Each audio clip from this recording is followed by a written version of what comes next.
Hello there. My name's Mark, aka the Canardian, and you're listening to episode 25 of the Holocron Chronicles. I'm joined, as always, by my trusty co-pilot, Charlie Carden. Charlie, how you doing tonight? Woo! 25. Ain't it great to be alive? I'm here with my favorite co-pilot. Hey. Bye-bye, girl. There you go. Hairy, Cats. but not quite as big as Chewbacca. Yeah, exactly. And not quite as menacing as an Ewok, but almost. Is there anything as menacing as an Ewok? No, I mean, those things were little furry killing machines. You saw what they did. Do you ever see the original concept art for Ewoks? No, is it horrifying? It's terrifying. They look like bird people with like super long legs. Like, think about like if Big Bird was in a really bad accident and like some inbreeding and just like it was just like a nasty, scary kind of design. So that's originally Ewoks weren't cute teddy bears. They were terrifying long-legged bird creatures. This is something that needs to be featured on our Twitter, our Instagram, because I think this should. I think it's our sacred duty to share this with the Twitter sphere. If I can find the picture, I will put that actually in the video, so it will pop up on the video. So if you're watching the video version, hopefully I found that. Right. And if you're listening, go check the video version and we'll check it out. But that voice you just heard is our special guest this week, Mr. Robby. I'm gonna try to pronounce this. Weidemann. Yeah, it's Weidemann. Hey, yeah. Look at me. All right. It's not often you get that correct on the first try, so kudos to you.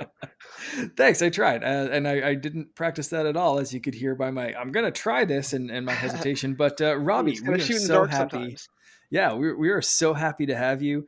You came highly recommended so we kind of hinted at this a little bit a couple of episodes ago, and last episode when we had Peanut on.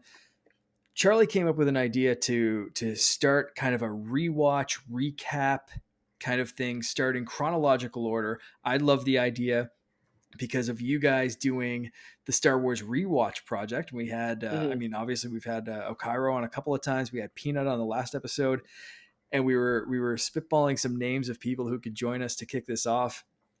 And you were like top of the list because of how much you love these movies. And the Phantom Menace especially. So before we get into the Phantom Menace stuff, I want to learn a little bit about you. So tell us a little bit about yourself. I'm a video editor first and foremost, with the ultimate dream of working for Lucasfilm. I kind of like started on this whole path because of just like watching behind the scenes stuff. Because, you know, when you're a kid, you can't get enough of Star Wars. So you go to the bonus features and you start watching all the deleted scenes, and then just that leads into all the documentary footage and everything, and it kind of kickstarted my what I wanted to do with my life, and now I kind of want to bring it back full circle and go Star Wars with it. But I spend my free time on Twitter at the moment. Awesome. Man, that just completely brought me back to the Star Wars Special Edition VHSs that had Leonard Maltin interviews at the end, I believe. So it was like after all the credits and stuff, there was some Leonard Maltin interviews with back in the George days where Lucas. there were no menus. You just had to keep watching. Yeah, you just kept going just through on the tape, and just you keep rolling. That was it. It was like, tune in after, because it was in like the previews at the start, like wait afterwards for like a special interview. It was in three parts for all three films. Yeah. So that just completely just brought back a random memory from, and I'm dating myself with watching the special edition VHS tapes. But speaking of, because that was kind of my intro into Star Wars. So what was your intro into Star Wars? What's your Star Wars origin story? I'm one of those, I had no choice. I was kind of born into it. My dad saw the original one in theaters, the original 3 in theaters. Like, you know, he grew up with it. And I was just kind of thrust into it. Like, I mean, I'm sure we'll probably end up talking on it later more, but Maul was one of my first words. Wow. My goodness. Mom, Dad, Maul. Mom, Dad, Maul. Everything like with like a black and red color scheme, I just assumed was Maul. and I'm just spewing this is what I like. I don't remember this, but this is what I've been told story after story from my dad. I'm just spewing the word Maul at everything. So I really didn't have a chance from the get-go. I was kind of like, yeah. That's amazing. So baby Robby, my microphone for people on the video, I'm just tilting my camera down. You can see Maul. my microphone. Yeah, exactly. That's a Maul microphone. That's yeah, fantastic. like I love it. One of the big ones was like Spider-Man with the black and like the black with the red outline suit. Miles Morales Spider-Man, yeah. Yeah, exactly. Like, but like I don't know if Miles. I don't follow Spider-Man like that. I don't know if he was around in like '99 or whatever. But whatever version of that suit, apparently I swore up and down it was Darth Maul. But my dad's like, nice. we get into arguments over Spider-Man. And there is a pure black Spider-Man, the symbiote costume, which became Venom. That was pure black with a white spider outline on the front and on the back. Okay, I am a Spider-Man aficionado, and that's my personal favorite costume. Yeah. Well, there has been a red and black suit, at least in the MCU. Right. Well, no, the red and the in the MCU, but we're talking back in '99. There was no such thing. I don't know. My question is, and Mark, I'm sure you can appreciate this as a Canadian, thinking about Robin Sparkles. Let's go to the mall. Oh boy. Okay. Woo! Yep. Never mind. So you know, every time Darth Maul goes shopping, he goes to the half off sales. Yo, half off mall jokes or just like half mall jokes are the funniest. They're all the same. Every single one is the same, and it hits the same greatness every time. I just love Charlie just went deadpan. I'm pretty sure he's looking for the exit button on this call. I love escape. Half mall jokes. So Robby, you mentioned something before we started recording. You mentioned you just hit a great amount of followers on Twitter, and I meant to mention this at the start of the episode because it is episode 25 for us. So you just hit, what's the number? I hit 2,500, so 2.5. It's kind of it's perfect. Like, it's a match made in heaven. Coming all along. This is perfect. I had to rewind and hit that before we moved on to. Now we have you on here to talk about Phantom Menace. Is that your favorite Star Wars movie, or if not, what is? So, contrary to popular belief, it's not. It's not even my second favorite. It's my third favorite. It's definitely my third. Right. But my favorite's Empire. Like, I don't think anything touches Empire. I don't know. I'm kind of an old soul with that one. That works. Okay, so we know your first, your third. What's your second? Second is Revenge of the Sith. Comes close to Empire, but it's not Empire. Nice. Okay. All right. A really solid top two, and then a really weird three. I like it. I respect it. We have heard, I think at this point, 25 episodes in, doing this for close to a year now. Like, this is, I think we've heard pretty much every combination of like, these are my top favorite Star Wars movies. Mm-hmm. This is my, people expect it to be like the hottest take of like, yes, I have the hottest take. The Rise of Skywalker is my favorite, or The Last Jedi is my favorite, or Phantom Menace. A bunch of boxes, like that's it. And you know what? I love them all because you've got to have that. The problem is like you have to rank something last. Right. Yes. That is the issue I always find. If you're not first, you're last. Yeah, absolutely. There's, it's like not every doctor graduates at the time. There's got to be somebody graduating at the bottom of those medical classes. Right. Somebody has to be the worst doctor who's getting out of medical school. So yeah, there's always going to be. Yeah, there's always going to be something that's worse, and of course, it could always be the occasion that something else that comes out is worse, which is how I feel about what we're going to talk about on this show.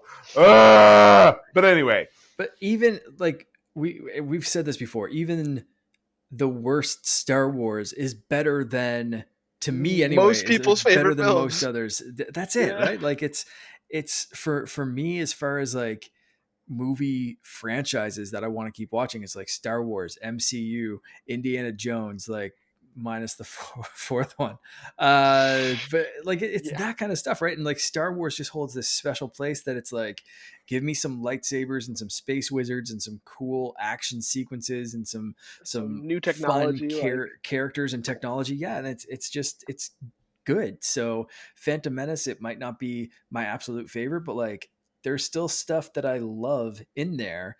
And we're going to get to that. We're going to get to that. But first, I want to go back to some of your favorites, favorite characters. Now, this isn't just Phantom Menace specific. Who are your favorite Star Wars characters in general? How many do you want?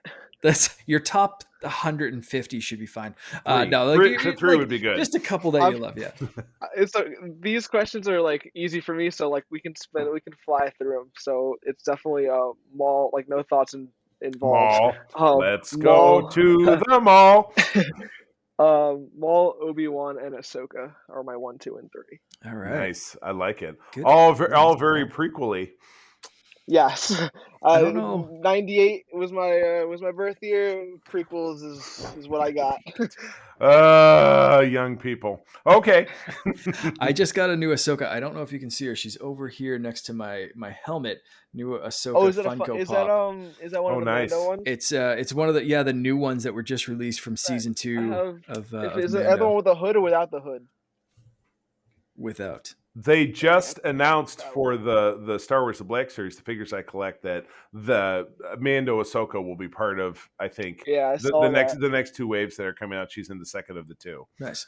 I got her and Boba Fett is back there somewhere as well. But that's not interesting for audio listeners, so I'll stop.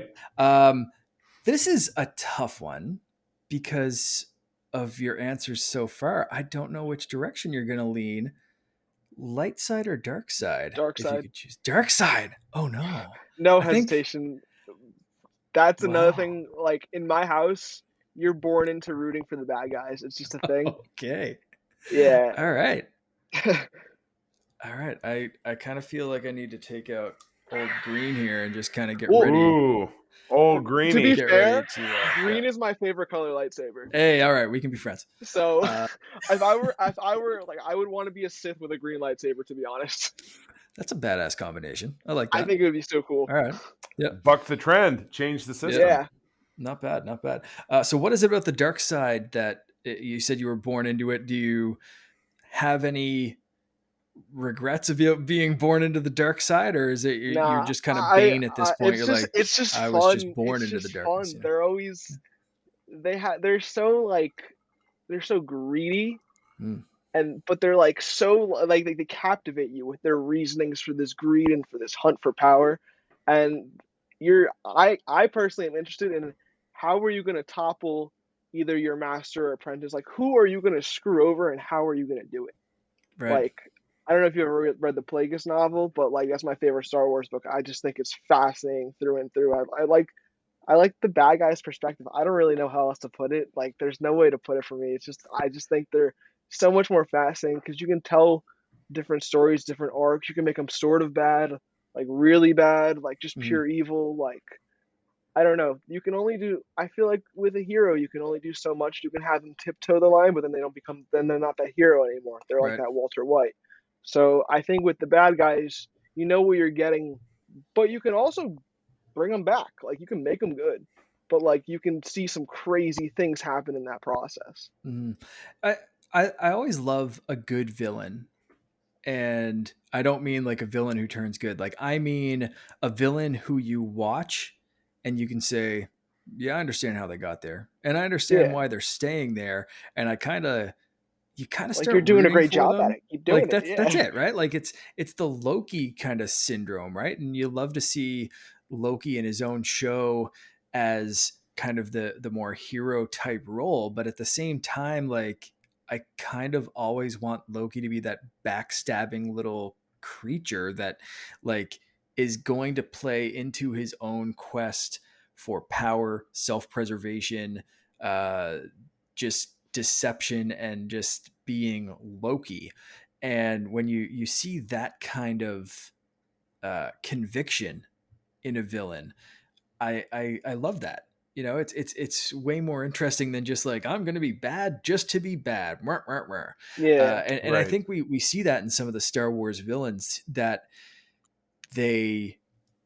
when they develop their backgrounds or when you get more into the character, it is a little bit more interesting than just like, hey, I'm Captain America with a lightsaber. I'm good. Thanks for coming out. Mm-hmm. And it's, it's like it's a And lot, like you said, it's more interesting. you can have these really complex like bad guys, or I think, and I'll continue to say this, Maul is one of the simplest bad guys you can get, and people love him. He is literally, he just one, all he is about is revenge. From episode 1 to the Clone Wars to Rebels, like everything he's in, all he wants is revenge. That's it. And it ultimately ends up being on one person. Yeah. And he does the most extreme things to even just get like Kenobi's attention.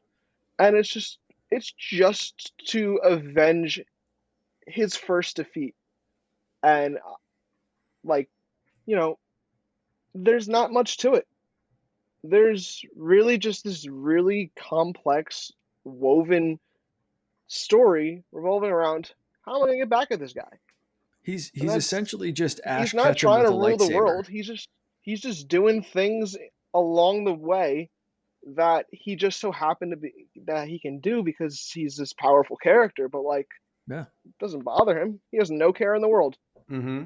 Yeah. No, like I said, the Ash Ketchum with the lightsaber, the Pokemon theme is just playing in my head right now. Like, I want to be the very best, like no one ever was. Like, that's all. He hated to lose that first time. So now he's just being like, no, I'm going to go back and defeat that one guy that beat me. He had spent literally his whole life trying to just wipe out Jedi, and the second Jedi he sees or whatever, he's done. Yeah. Like, what? He's half the man he used to be. There we go. He really is. Speaking about coming to the dark side, Charlie dropping dad jokes, ladies and gentlemen. Round of applause. I've always been here. Look, I love it. Well, I think that's it for kind of getting to know your Star Wars origins. Yeah, so I'm just a bad guy supporter. I like it, man. We usually get, actually the last few people we've had have been somewhere in the gray area. See, I would Ultimate World, I like to be a gray Jedi. I know they're like a controversial topic, but I want to like toe that one. Like if I'm in Star Wars universe, I'm towing that line. Right. And that seems to be a pretty common answer. We've had I think a couple that like Chloe's coming to mind, Empress Ren. She's kind of like, leans into that dark side, the same kind of thing. Like they're more interesting. But for the most part, we have people that are like, I want to be a little bit bad, but like not a complete dick. So that's a pretty, I think, pretty standard answer. That's a pretty good way to look at it. So let's jump into some news real quick, because I do want to really dive into the Phantom Menace, but please, there's been some stuff. We have had some stuff. It's been a week and a half. It definitely has. So the first thing, Book of Boba Fett, we finally got a trailer. We are, what's today, the 9th? We're 3 days away from Disney Plus Day, where I think they'll be diving more into Boba Fett, maybe some more, some trailers, or at least a sneak peek into the Obi-Wan show, maybe some Andor early footage. But for right now, we have the Book of Boba Fett trailer. Gentlemen. The Book of Robert A. Fett. My. Yeah, we talked a little bit about this over on SFU Prime with our exceptional guest, Katie Quinn, who is actually, I was talking to her just this evening, is going to be joining me over on Code 47 in the new year to talk a little bit about Star Trek The Next Generation. So, but anyway, it was really cool. This show, kind of my posit with this and kind of what my take was is like, you had Boba Fett as a character as you saw him, so very briefly in The Empire Strikes Back, and obviously in Return of the Jedi, he had like 5 lines of dialogue between the 2 movies, where he had no lines of dialogue in Return of the Jedi. What he had in Empire got redubbed by Tamira Morrison when we had the extra crispy special editions in the 2000s. Mm-hmm. And so what I had said after watching this trailer, I said, why did Boba Fett do what he did at the end of Mando season 2? Why did he go back to Tatooine and shoot big Bib Fortuna in his big fat face and kick him off the throne and be like, I'm your captain now. And Fennec is having a swig behind him, and she's like, yeah. Why did they do that? What's going on? What ultimately did they just do it just cuz? I mean, did he just sack up and said, hey, you know what? I defeated the Empire. I'm going to Disney World. I mean, is that basically where he was at? What is his motivation? That's right. I'm kind of feeling like that's what's going to drive the bus in this series. He's a changed guy. He was the strong and silent type. He spent an undisclosed amount of time being digested in the Sarlacc. He got out. He wandered the desert for a few years, and making him sound like Moses. And then he's this changed cat. He's got a different set of priorities. He's got a different set of sensibilities. What does he want to accomplish by? And this is what was portrayed in this trailer of changing around the Jabba the Hutt organization. Even right in the trailer, he's assembled the captains, and it's funny because the wife and I just finished watching The Sopranos for the first time. You're thinking about the captains of the mafia, Tony getting all these guys together, Paulie Walnuts and Big Pussy, and getting them all together and saying, hey, we need to change things up. Do you guys want to keep doing the way things are doing, or do you want to change it up and have something better for yourself? So what's his motivation? That's where I think is going to be what drives the bus in this series. What's going to make it interesting. Mm-hmm. Robbie, how you feeling? I mean, so I gotta say, before Mando, I wasn't the hugest Boba Fett fan. I always leaned more towards Django, honestly. Not even like a prequel thing or anything. I don't know. Whatever. I thought he was overhyped. Mando brought me around. I respect him. I like him as a character. I can't say I was impressed by the trailer for the fact that I know it's going to be maybe an episode or two that we're looking at. We're looking at like that trailer gave us stuff from like the premiere. Yeah, we don't really have anything. I don't think we have much to go off of. I can't make a firm judgment. I think the show, like from just that being like an episode or two, I think it's going to be insane. Like if that's what it's starting off with, it'll only get better. But I really don't have any judgments to make just based off of that really quick trailer we got, because I don't think there was too much substance to really grab from it. I just think it was like, here, look, Boba Fett's going to have a show, like, come join us December 29th or whenever it is. But that's just my personal. I don't want to hate on the show or anything. I just don't think I have enough to like really see what I want for or expect from this show. Right. Yeah. That's fair. I mean, I think that's valid. Yeah, I get that. For me, from this team, from the first couple of seasons of Mandalorian and his turn on the Mandalorian, I'm kind of all in on this, trailer or not. So it's kind of, for me, the trailer was just like more candy. It was like I'm already there. I'm already excited. I'm already just like, it's your little breadcrumbs. So that's it, right? Like it's just they're just dropping a little bit, and that's really all I need, because it'll hold you over till December. That's it, right? Like it's like you're not sitting there waiting. Like, is the show going to get delayed or something? Like you have confirmation. It's what you need. And it definitely got the job done in that aspect. 100%. I mean, there's some interesting quick shots of characters. There's some that I'm kind of like, who's this going to be? How's that going to play out? Like you said, I think this is probably episode 1, maybe 2 episodes combined, a couple of shots from each. But I want to see where this goes. And as Charlie was saying, what's his motivation? What's he doing? And I think through what he's seen with Mando, he's seen kind of, he's obviously worked for the Empire. He's seen what they have done. He's seen kind of what's been happening now in the broader universe. As he was wandering around Tatooine, you might not get a sense of what's happening in the universe. Now he's seen a little bit. Now he's explored a little bit, and he's starting to see that fallout from the fall of the Empire. And he's also starting to see like, maybe I can do things a little differently. So I'm wondering if he's going kind of full Robin Hood, if he's going a little, you know, just rogue. It's going to be an interesting take. So I'm very curious to see where this is going. The next bit of news we have: Patty Jenkins' Rogue Squadron is delayed indefinitely. I guess quickly on this one, because there's not too much news other than that. How do you guys feel? Super duper sour. I mean, Mark, you and I are both guys who really dig on the X-Wing stuff. We love that kind of deal. We've talked about that in shows past. So yeah, this is a drag. The question is why. It just seems to be everything Star Wars related when it comes to the movies. And I don't know if you want to pin it to Kathleen Kennedy. I choose to, because I don't like her very much.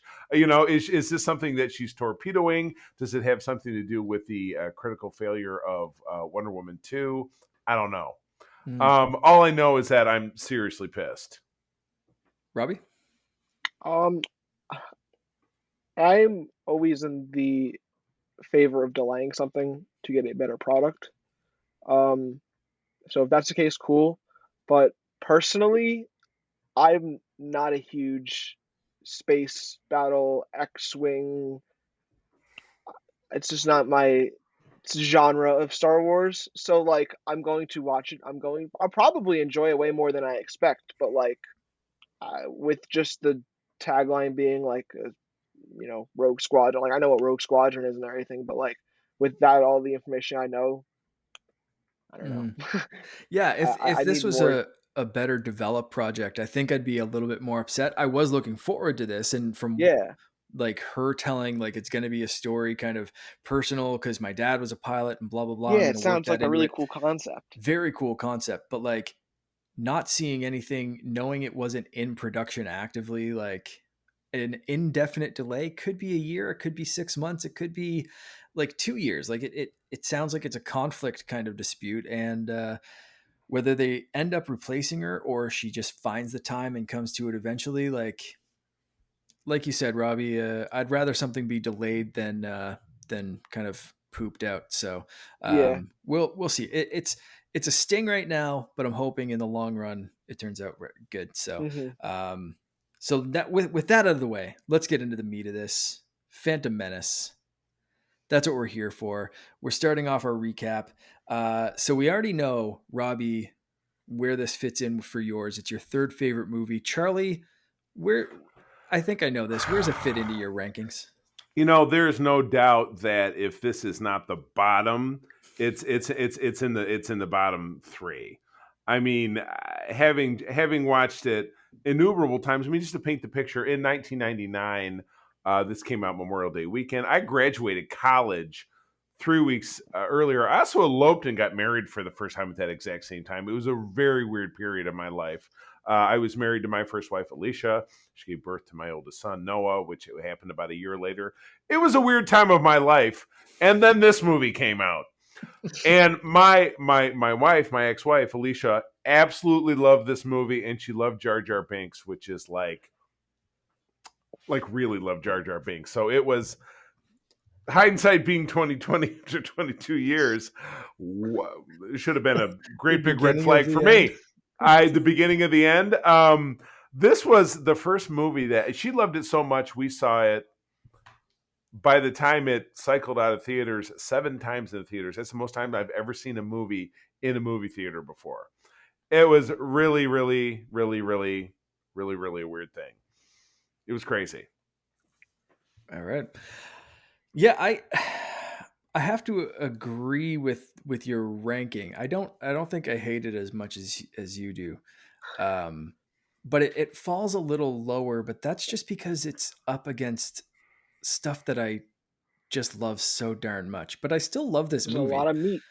There's a lot of stuff, and I think this movie is incredibly important. So whether or not it's one of my favorites, I still think on a scale of importance for the overall Skywalker saga, this is one of, if not the most important one to set things up.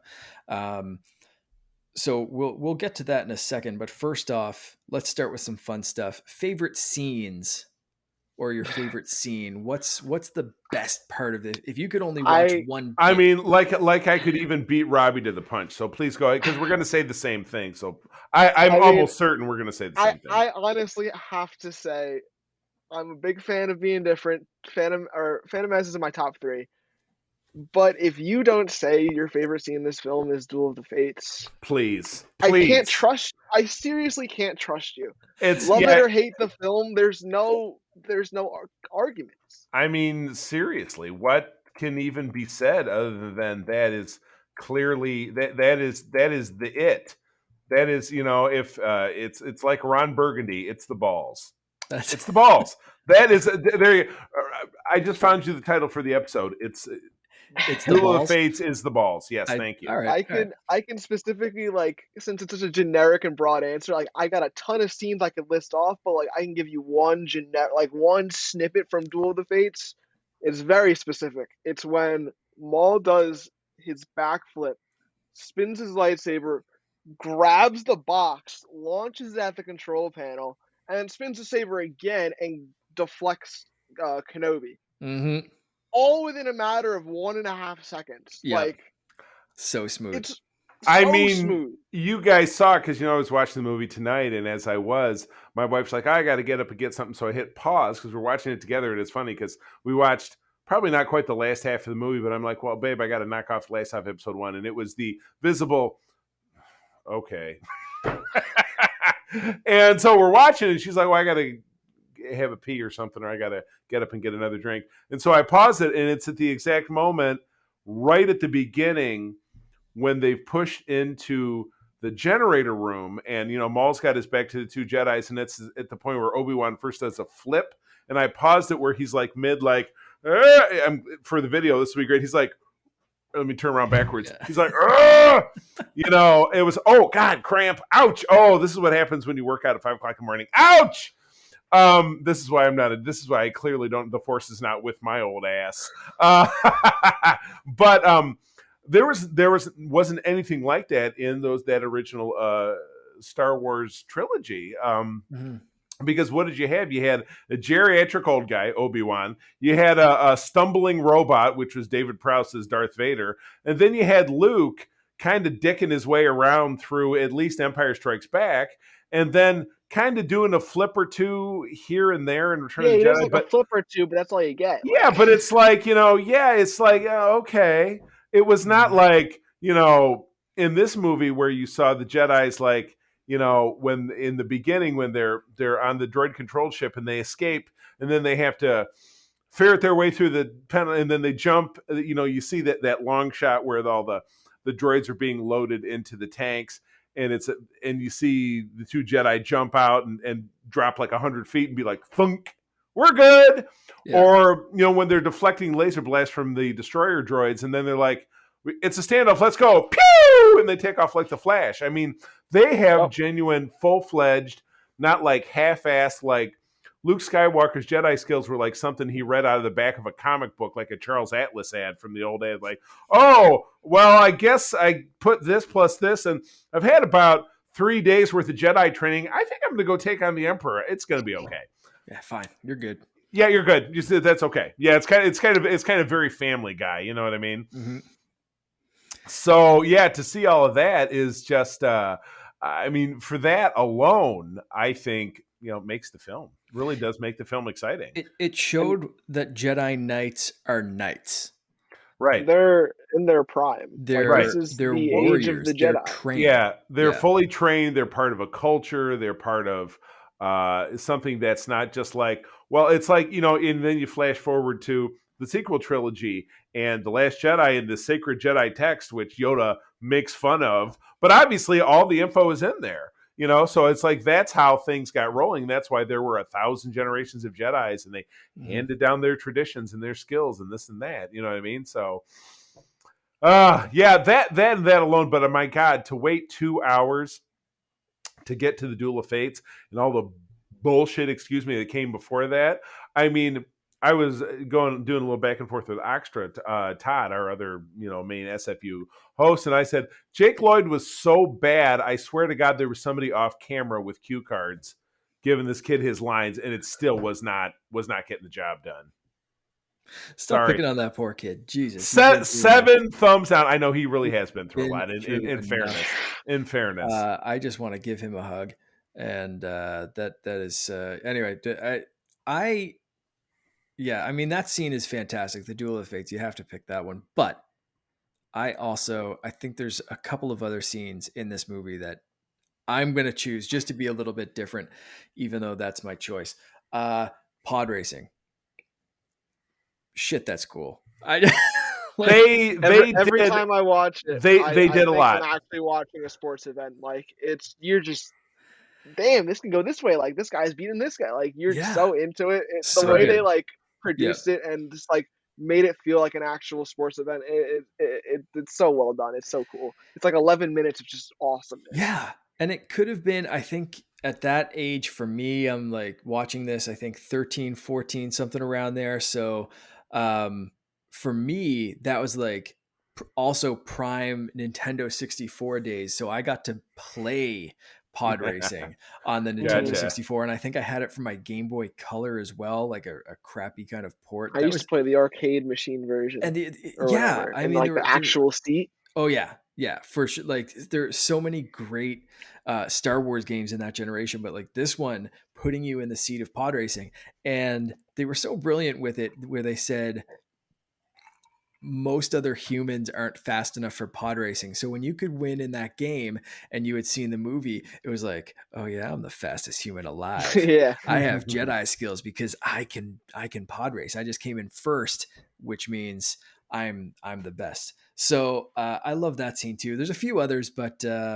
let's keep going to favorite characters introduced. I think Robby, Maul, I think it's definitely Maul, but I have to shout out Qui-Gon. That is absolutely. I'm in the same place.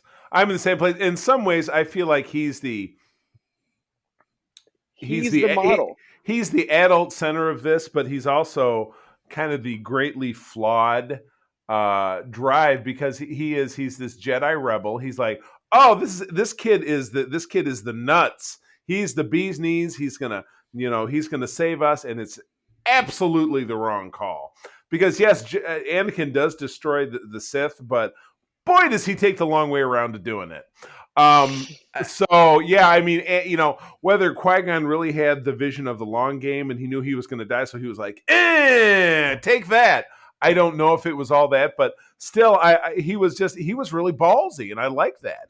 Well, I mean, okay, we're going to get to that in a second because I got to pause and read some Twitter comments. So I put it out like, what was your favorite character? Who was your favorite scene? And we got a few people saying Qui-Gon. So the first one, Sergeant Seth on Twitter. My favorite character is Qui-Gon for sure. My favorite scene is the fish chase scene, which I actually was going to mention as well, but we kind of moved on. So I'm glad he mentioned that. The best part about it being the Sando Aqua monster showing up.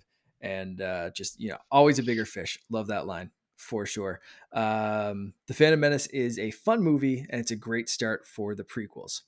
I agree, Seth. That's good. Yep. Peanut, who was on our last episode. Hi, Peanut. How you doing? She said, "Hey, the Phantom Menace is a classic. My favorite character has got to be Qui-Gon Jinn. Liam Neeson made sure his character was unforgettable, despite only being in one film." We got Craig at X-Wing Crossing on Twitter. Easily my favorite prequel. So some more Phantom Menace love. This is great. I love when people say it's their favorite prequel. That's great. It's awesome. This is the purest example of a George Lucas Star Wars film. He had the money to make what he wanted. Fans hadn't screamed in his face about what they hate, which is a valid point. Actually, this is but they did after this, now didn't they? After this, but before, this is pure, unadulterated, uncut George Lucas just doing what he wanted with as much money as it's very Kevin Smith. Very Kevin Smith. Yeah. The only thing he had to include in this film were Obi-Wan and Anakin. Mm-hmm. Everything else, blank slate. 100%. That's a valid point. Craig continues with, it's such a fun Star Wars movie. Introduced some greats, Maul, Qui-Gon, battle droids, and Naboo. We got one more, so I'll read this one from Lars. I saw this opening weekend when I was 13. It was epic. So Lars is around my age, which is kind of cool. So this was an epic movie at that age for sure. To this day, it's still one of my favorite Star Wars films. The pacing felt good, the action was great, and the new characters introduced were fun and cool. This sparked my love for the character Darth Maul, who is still the best. So another Maul fan for you there, Robby. So thank you to everyone that got back on Twitter. And Okairo just dropped the Kings because he was excited that the three of us are all together. He's a king. So he's a king as well for sure. To know him. Cool. Absolutely. So for me, I loved the introduction, aside from the characters you guys already mentioned, but I loved the introduction of Queen Amidala, who her best film by far. Yeah, she's such a badass, and just standing up to a Jedi being like, yeah, no, you're not leaving us in the plane. Like, she's coming with you, but it was actually, I'm coming with you kind of thing. Mm-hmm. And just that kind of ballsiness. Also, I don't approve is her just the right? Little clap back at Qui-Gon. Love it. Like, she's sassy. She doesn't take anyone's shit. Like, and like even young Obi-Wan, there's so many directions they could have gone with Obi-Wan Kenobi, and we saw a very old Obi-Wan Kenobi, so they didn't have to age him down quite as much, right? Like, you see, I think this movie is a coming of age story for Obi-Wan. Mm-hmm. I think, like, you really see it gets pushed aside a lot. Yeah. Because you got Anakin going on, you got the whole thing with Naboo going on, so you got Padme distracting you, then you got Qui-Gon's the main character. But, like, so he's kind of pushed aside, but, like, he develops a lot in this film. Like, absolutely, he goes from, like, just hating everybody, like, I got my morals, my views, this is what we're doing, we're gonna get it done, to, like, I gotta conform to this, I gotta, like, hear other people out. Like, it's not just, like, by the book. Like, things happen and you had to adjust to them, and he kind of adjusts with the film, and just kind of as the film goes on and as he grows, like, you see him grow. And I wish we just got more of Padawan Obi-Wan, because I think this film does a good job of introducing that, but, like, he's obviously rushed to a knight so quickly that we don't get to see him develop more. He has to mature overnight, basically. Yeah, and I think so. Charlie, you brought up a good point, and that kind of leads into the next bit of the importance of this into the overall story. And I mentioned that before, but I think, like, Duel of the Fates, we mentioned that, and I think it's so important, and Dave Filoni said it better than I ever could, so I'll try to kind of summarize everything that he said. But that is it's not just fight for Qui-Gon, it's fight for Anakin's future. It's fight for like how everything's going to go. And Charlie, you mentioned, did Qui-Gon know how things were going to go down? And I think Qui-Gon saw two paths, and I think he knew that in one path, Anakin's going to have the father that he needed, that would guide him in the light and keep him in the light. And that was if he won. And if Maul won, then that was it. Obi-Wan, despite having to kind of grow up overnight, never had the time to develop. So he was never Anakin's father figure. He was a brother. He grew up with Anakin. He was a brother. You were a brother to me. You weren't a son to me. And to touch on the Qui-Gon, like, point with the two paths, I think, like, you have either the Qui-Gon option or you have, like, no one. I mean, you have Obi-Wan, who's Qui-Gon's apprentice, but let's say they both died or whatever. No one wanted to train Anakin in the first place but Qui-Gon. No one wanted him on board. Obi-Wan didn't want him on board. He's too old. Like, you saw the kickback from Yoda in the council. Nothing. It's all or nothing riding on Qui-Gon. And he dropped the ball against Maul. What can I say? That's it. Like, there was, and I wonder if he knew there was so much riding on it that he did allow himself to kind of get distracted during that fight, that he knew, the pressure just got to him. The pressure cracked him. And when you're, you always think when you get in your head, that's how, you get the yips, and I'm wondering if Qui-Gon kind of got the yips in this, because we see him. And one of my favorite individual moments from this whole thing is Qui-Gon taking a break. You see Maul is just full of rage, and when those blast shields or whatever the shields come down, the laser shields, Maul's like hitting them. He's pacing back and forth. He's like an animal, like a just caged ready animal. To go. Yeah, exactly. He amps himself, and you see Qui-Gon just center himself and relax, and that's it. And that is 100% the Jedi way. You're not going to attack. You're only going to use your weapon to defend and to hopefully bring some peace. But I think he kind of knew that there was a little bit more riding on this one. So I think he got the case of the yips, and that's not the time to get the yips. But I think that leads to the importance of this film. So like I said, it's, to me, one of the most important ones because it dictated exactly where the next 8 films were going to go, basically. Charlie, how do you feel about the importance of this one? It's funny. I've said it more than once, and I know that you guys won't love this, but this is one of the ones that I feel like they could have absolutely dumped this, and you could have kind of picked up with the elevator scene in episode 2, and this film might not have mattered at all. So I feel like it would be kind of easy to just jump in and say, here's this Anakin kid, he's a teenager, and da-da-da-da, and made allusions to things that happened in episode 1, and we didn't have to sit through this movie. I know there's a lot of love, Robby in particular, and I respect that, but for me, I feel like you could have absolutely lost this and moved forward with episode 2 and not necessarily skipped a beat so much. So, see, please. My favorite thing with my perspective of the fandom and just being a fan is I agree with you. You don't need that film. Right. Good. You don't need it. Wow. I'm not someone like I will blindly defend this film like if I have to. But if I have to. If I have to. But like it's more often right. Not. But like every single Star Wars film, you can make an argument for and against it. There are pros and cons. They all have flaws. And I will not just like I love this film. Jar Jar's got way too much screen time. I'll tell you that right off the bat. Like, you know what? He had way too much screen time after the fact when he opened his big flappy lips. That was way too much screen time. But like, you have to be able to acknowledge that there's issues with all of them, and I agree. Like, you can theoretically start with just a young Anakin.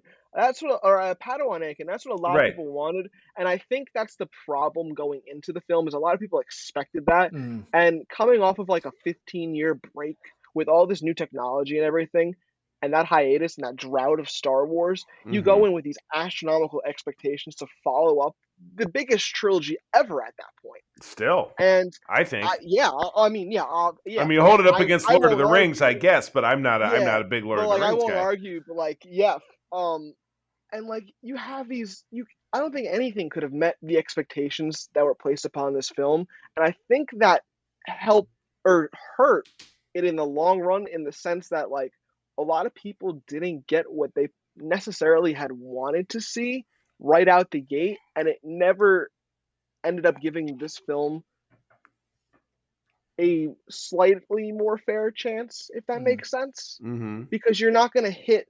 Like even from the get-go, like, oh, we're getting kid Anakin, we're not getting like teenage Anakin. Right. Like, you're not going into it with what you wanted per se. But I do agree. You can start the prequels at a mid Anakin lifespan, and like you can flash back to TPM and you won't need all of that necessarily. Yeah. I don't necessarily think the movie sucks. I love the movie. I'm glad it exists. But you got to acknowledge as a fan, like, the logical elements from both sides of a perspective. This is why I identify with Qui-Gon. You gotta go calm, level-headed, like, calm, level-headed. He's one of my favorite characters. Kind of the long game. I agree, and he was a one and done character, but in fact, I too find him to be one of my favorite Star Wars characters. Certainly, I think dominant of this sequel trilogy, though, I do really come to appreciate Obi-Wan because you see his arc from young punk, which is what we get out of Anakin. In this film, he's like, well, Master, this thing and that thing, and if you would just buckle down, you'd be on the council. And he's a pain in the ass. So it's like, zip it, dickhead. But then he's like, well, you're like a son to me, blah, blah, blah, this thing and that thing. They have kind of the buddy cop speech. That's what the one thing I always love is the buddy cop speech, like, I love you. And then one guy gets killed like 3 seconds later.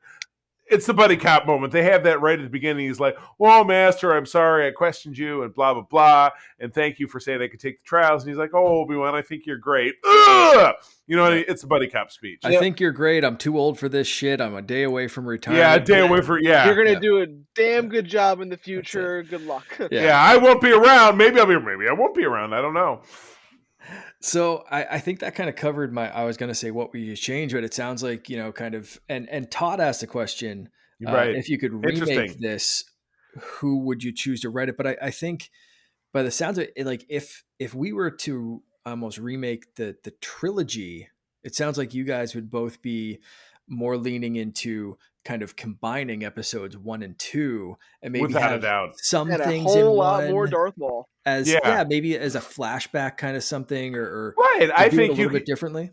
I think you could plug in probably 5 or 6 pivotal scenes from this film, incorporated into flashbacks in episode 2, and then maybe it doesn't have to be a trilogy. Maybe episode 2 is episode 1 and episode 3 is episode 2, and it's a duology. I know nobody does that. Oh my god, it's crazy.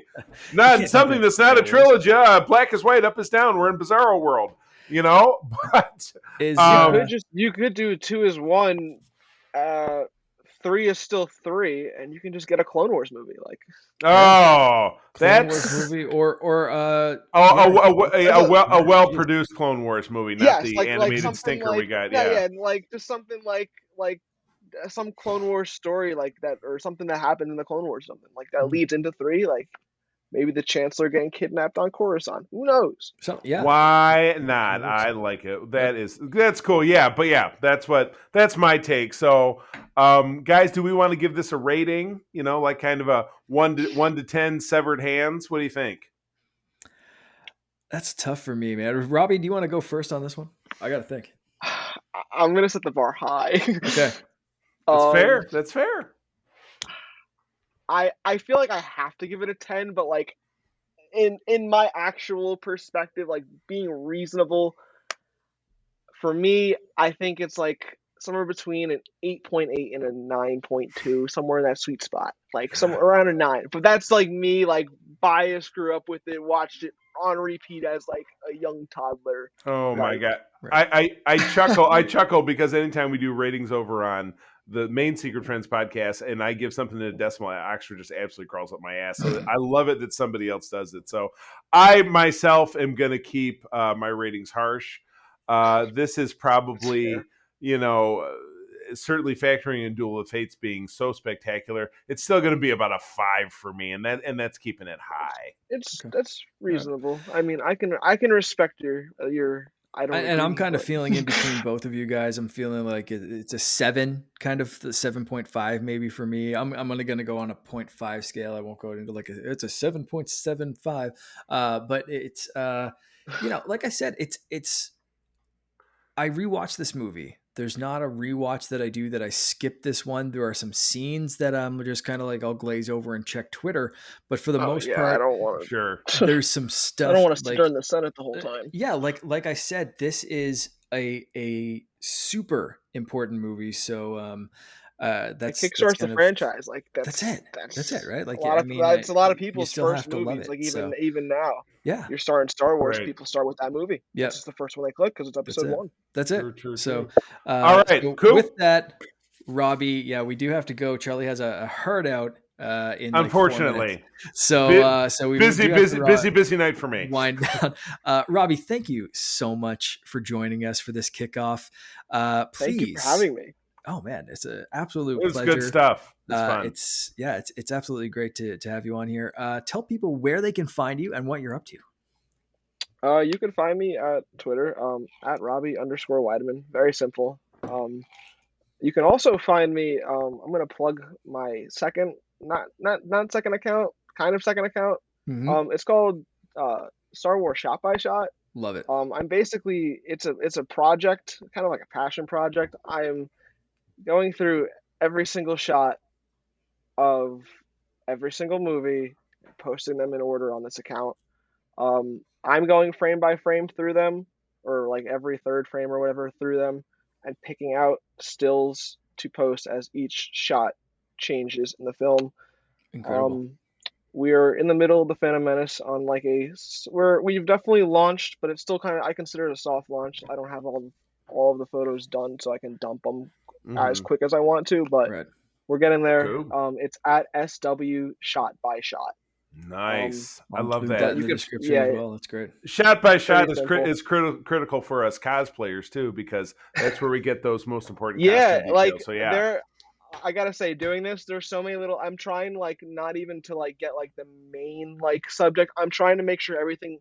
I try to get everything in focus as possible, including like the background. Like I might like substitute this one frame that would look better on the main subject of that shot for another one that is slightly less blurry for a background character. So like I want it to be like a picture. I don't want it to just be like necessarily the most important part of that frame that we all know.